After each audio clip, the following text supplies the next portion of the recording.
Zia charitable trust মামলায় BNP chairperson Begum Khaleda জিয়ার আত্মপক্ষ সমর্থনের অসমাপ্ত বক্তব্য দেওয়ার জন্য ৫ জানুয়ারি দিন নির্ধারণ করেছে আদালত।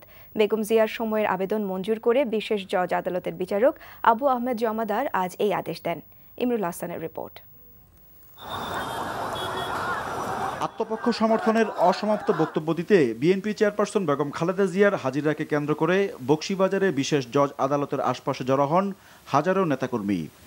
নেতাকর্মীদের মিছিল স্লোগানের মধ্য দিয়ে বৃহস্পতিবার বেলা 11:30টায় আদালতে পৌঁছান বেগম জিয়া। সাক্ষ্য আইন মেনে জিয়া চ্যারিটেবল ট্রাস্ট মামলায় সাক্ষীদের সাক্ষ্য নেওয়া হয়নি এমন অভিযোগে একটি রিট উচ্চ আদালতে নিষ্পত্তির অপেক্ষায় রয়েছে জানিয়ে বেগম জিয়ার আইনজীবীরা মামলার কার্যক্রম স্থগিতের আবেদন করেন।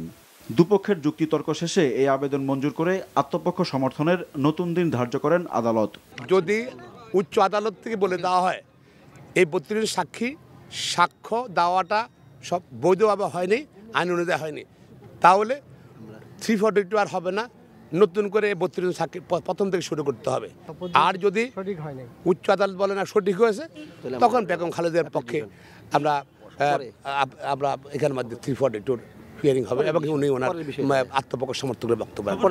আমরা দুর্নীতি দমন কমিশনের পক্ষ থেকে বলেছি আইনের কোনো বিধান এখানে নেই যে এই কার্যক্রমকে বন্ধ করা যেতে পারে, কারণ তিনি অর্ধেক বক্তব্য দিয়েছেন। আইনের বিধান না থাকলেও তারা সর্বশেষ বললেন যে জুডিশিয়াল কার্টিসিতে তাদেরকে একটা সময় দেওয়ার জন্য। তো মাননীয় আদালত আগামী 5 তারিখ সময় দিয়েছেন এবং বেগম খালেদা জিয়াকে উপস্থিত হতে বলেছেন। উচ্চতর আদালত থেকে কোনো আদেশ না আসলে সেদিন তার বাকি সমাপ্ত বক্তব্য তিনি শেষ করবেন। আগামী 4 জানুয়ারি হাইকোর্টে রিটটির শুনানি হওয়ার কথা। 2010 সালের 8ই আগস্ট তেজগাঁ থানায় জিয়া চ্যারিটেবল ট্রাস্ট মামলা দায়ের করে দুর্নীতি দমন commission. Imrul Hasan, NTV news, Dhaka.